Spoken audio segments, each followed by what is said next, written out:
Everything is happening through these screens. How are we getting the most out of that person? I want to see this thing grow long term. Amazing story. You have such a unique perspective on that. Schedule a 2-week vacation.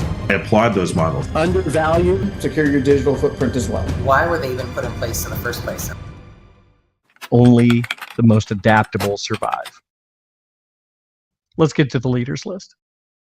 I don't even really understand or knew about the term chief of staff. Like I just have like the Hollywood version, and it was Leo helping, the president in West Wing, right? What more could you need? He just Everybody handled needs a things. Leo.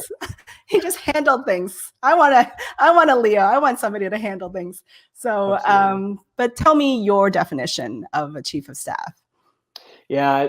It's funny because if you asked 100 people, you'd probably get 100 different answers. But it really comes down to your frame of reference, like how you come in contact with a chief of staff.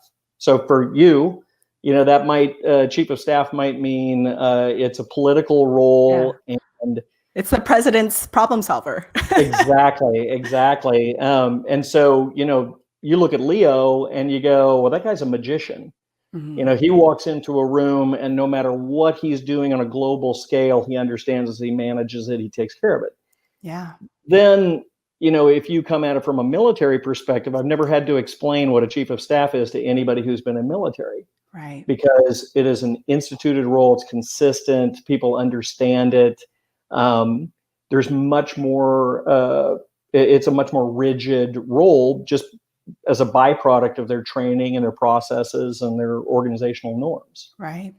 And then if you're in Fortune 500, you've probably seen a chief of staff as well. And that is all over the board, in terms of, I refer to this as a spectrum, skill set spectrum of magicians to technicians. And so on the magician side, you have the Leo McGarrys of the world, and then it becomes more normalized, consistent, and repeatable as you move further to the, technician side of the scale. Yeah. And we just believe that, if we focus on a specific segment of business, that being small to medium-sized businesses from typically the size is like 15 to 500 people.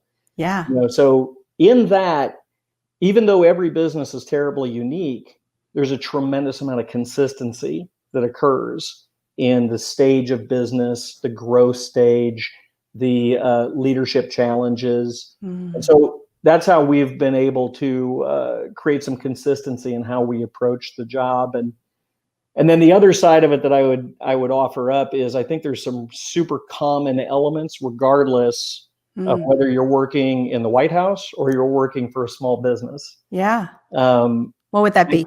Yeah, I think that's you're an honest, unbiased confidant for a leader. And that's really, really hard, because most organizations, no matter what role you're in, you're going to have a bias towards what you do. Yes.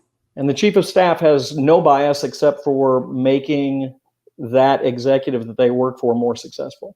That should be their only bias.